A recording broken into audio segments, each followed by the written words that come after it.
Can I Not Marry audio web novel chapter 27. It feels like drinking a glass of milk powder with melamine in our years of life. The time frame of 7 days is very short, especially if it happens to fall in the golden week. It's equivalent to letting out a fart. In a blink of an eye it would have vanished.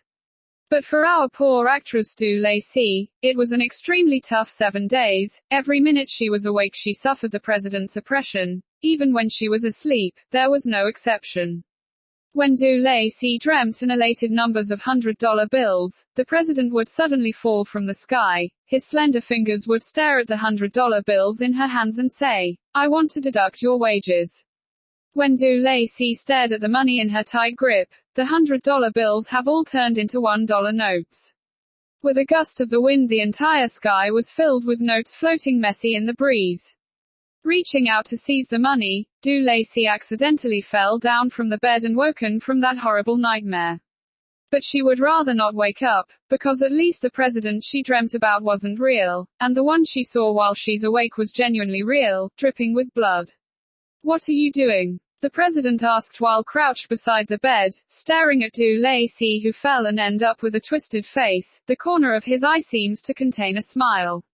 From Du Lacey's point of view, this smile was frightening. You wouldn't be wanting to deduct my wages, right?" she blurted out. "Who said I wanted to deduct your wages?" Once Lian Jun asked this, Du Lacey realized all along she has been dreaming, and quickly said, "No, nothing. I'm just casually asking." At first glance, there was a surprised expression on Lian Jun's face, however it was overcome with interest. "You wouldn't have dreamt that I deducted money from your wages, right?" How could he see this? Du Lacey reflectively nodded, then feeling it wasn't right and immediately shook her head. Sure enough, the president's capitalist side was once again exposed. Reportedly, what you dream about at night reflects what you think about during the day. You wouldn't be wanting me to increase your wages, right? At the mention of wages, Du Lacey's fragile little heart almost thumped out as she quickly explained, "No. I didn't dream about you deducting my wages. I dreamed you've given me a pay rise. What you dream about at night reflects what you think about during the day. President, will you be merciful and give me an increased pay rise, please?" "Oh." Lian Jun held his chin and nodded. "You have worked very hard these days. I am considering whether I should give you a pay rise." "Really?" Du Lacey's eyes dilated. Her dark dim eyes exudes a faint green glow like a yellow weasel. However, the president suddenly changed the subject. "They say a dream and reality are reversed. It appears like we have to leave it at that." Clung cling clang. A certain petrified person was broken in pieces. "President, when did you ever followed what others have said?" XOX. Since Du Lacey was frightened so early in the morning, her mood was abnormally low, but her low mood all came to a naught when she saw the date on the electronic calendar. Monday. What day of the week was it when they got isolated? Tuesday. Then, would she be free tomorrow? Suddenly, the fire in Du Lacey's heart was lit, raging victory. The arduous 7 days was finally coming to an end. The shining white 1,500 pieces of silver dollar is finally reaching her pockets. Spending continuous 24 hours with the president is finally concluding. This is kinder of sensation is so exciting. People say that people in high spirits when a joyous occasion is involved. Once Du Lacey was happy, her undying fighting spirit returned. "President, what needs to be done today?" "Documents. Come at me. Contracts. Come at me. Work. It'll all be bombarded by me. There's no work today. None." Du Lacey was in a daze. It was rare that the president would have a day he doesn't work. As she was wondering, she saw the president signaling his fingers at her. Du Lacey scuttled away. "President, what are your orders?"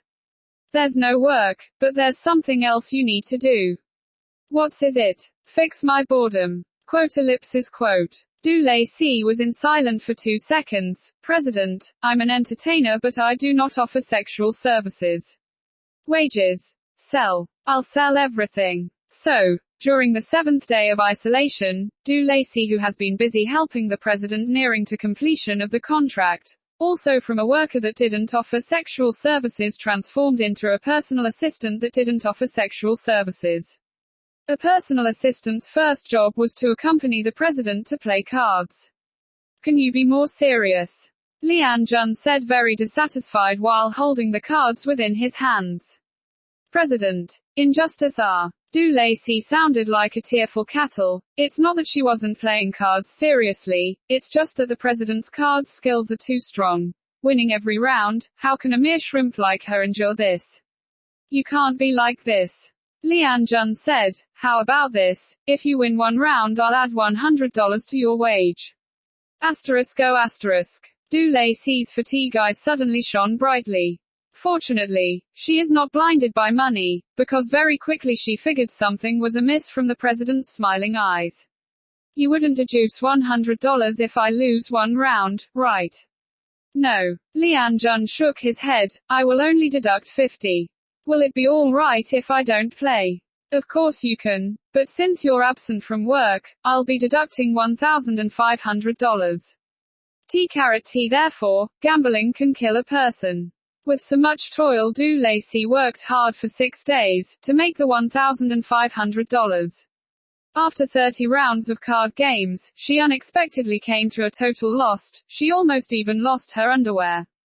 Life's ups and downs made Du Lacey try to weep, but failed to shed a tear. President, you were just kidding, right?